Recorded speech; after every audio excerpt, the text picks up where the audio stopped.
Chama cha walimu wa shule za upili na vyuo vya kadri KUPPET kimelalamikia hatua ya hazina malipo kwa maafisa wa umma wanaostaafu kufanya kazi bila kuwapo kwa bodi ya usimamizi kwa miezi mitatu kufikia sasa. Akizungumza hapa Nairobi, katibu mkuu wa KUPPET Akelo Misori sasa anamtaka waziri wa fedha Profesa Njuguna Ndung'u kuchapisha katika gazeti rasmi la serikali uteuzi wa wanachama wa bodi ya usimamizi wa hazina hiyo.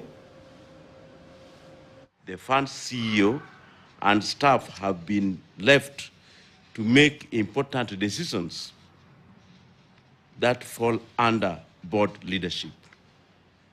The continued vacuum at board level leaves billions of shillings of pensioners' hard-earned savings at risk.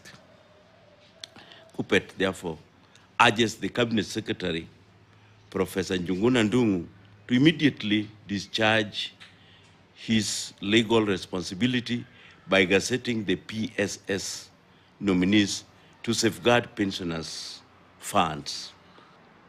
Teachers don't have a group life cover.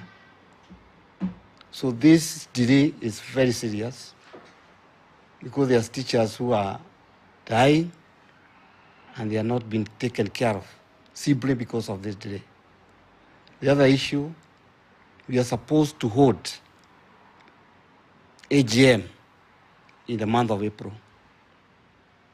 I want to say the CEO have been struggling to make a follow-up about the gazettement, but